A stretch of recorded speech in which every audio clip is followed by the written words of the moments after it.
Well, house hunters, beware. If you're looking for a bargain, foreclosure auctions may sound good, but there could also be a lot of pitfalls involved. Things that make you go, Kendra Todd is a well-known real estate investor and the winner of The Apprentice Season 3. She joins us now from lovely West Palm Beach, Florida. I hope it's warm down there where you are.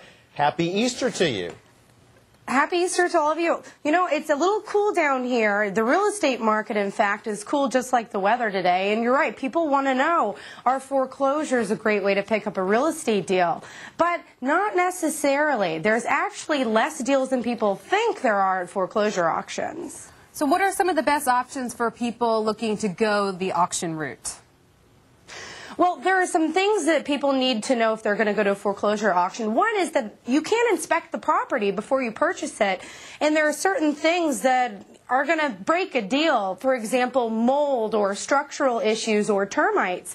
And you're unable to determine whether or not a property has these issues before you purchase at auction.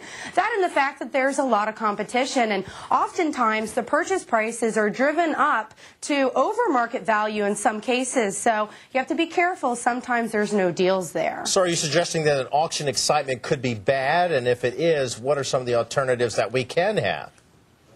Without question, the excitement at auctions, can bring risk. I highly recommend that if people want to get a good deal, go the pre-foreclosure route. You don't want to deal with the bank. You want to deal with the homeowner before they've gone to foreclosure.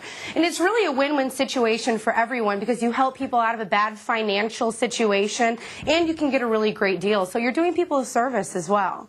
Hey Kendra, what if someone can't afford a higher priced house, but they can't risk a foreclosure, which they do? Well, I think it's very important to make sure that you have a purchase price that you stick at and don't go above that. You have to really lower your risk, and you have to create that game plan and that formula ahead of time so you don't get yourself in trouble. Unfortunately, a lot of people didn't do that. A lot easier said than done over the past few years, which is why we're all having this conversation, because foreclosure rates are on the rise, unfortunately. Yeah. It seems there's always a risk. Hey, Kendra, a question about your boss, Donald Trump. What was up with him and his bet with Vince McMahon? And he didn't have to shave his head. Were you concerned that he might lose, or do you think it was rigged? Your thoughts? I don't think that it was rigged, or maybe it was. You never know. I don't think that Donald Trump would have agreed to shave his head if he thought that he could have lost. He definitely has a winner's attitude. I think the closest thing we'll ever see to Donald Trump being bald is what his son Barron looked like before he had hair. And if you notice, baby Barron has the same swirl as his dad. Yeah, what was shocking about all this is the fact that Donald was dumped with a smackdown at the end of that. He was actually thrown down on the mat. I can't believe that Donald would be out. I was pretty surprised as well. He was pretty resilient. He reacted pretty quickly.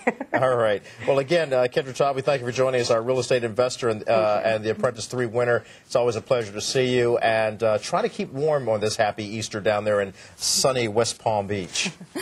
But thanks, Kendra.